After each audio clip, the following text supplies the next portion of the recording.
early 40s, the State Department did tell the President of the United States that it looks like the Middle East has more oil than the United States, and so we need, they call it the greatest strategic prize, I think, in world history. Before this time, nearly all oil was produced by the US and sold for dollars.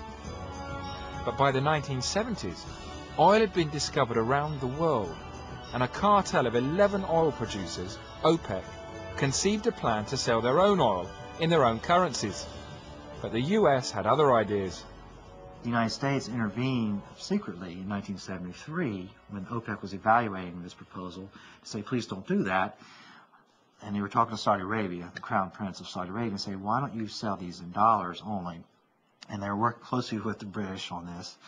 And we will, it's sort of a quid pro quo, we will protect you, we will sell you military arms, we'll keep you in power, as long as you keep selling oil in dollars. Even the CIA didn't know about it at first, neither did Congress. But after the fact, it was a fait accompli, it was done. So ever since then, for the last 31 years, the dollars that OPEC gets flows back to the Federal Reserve Bank of New York. That's where the problem lies. Since the agreement with OPEC, the Arab states have been controlling their own oil fields, but have still continued to sell their oil for US dollars. And where do the oil producers bank their dollars? America. It's called the petrodollar cycle.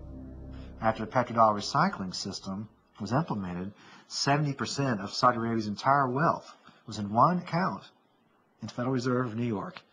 And that implemented a system where we kept the Saudis in power, they got rich, and we had an unlimited credit card.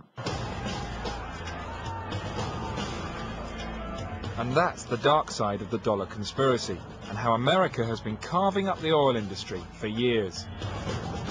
It's not only the oil producers who have to sell in dollars. Buyers can only pay for oil in dollars as well. And if you don't have dollars, how do you get them? You exchange your goods and services for them. All America has to do is print them.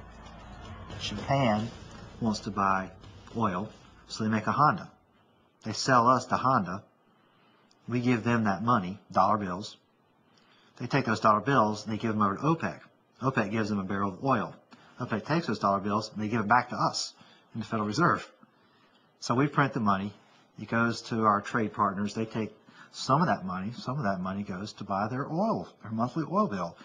Saudi Arabia then invests it right back in us. That's why it's called petrodollar recycling.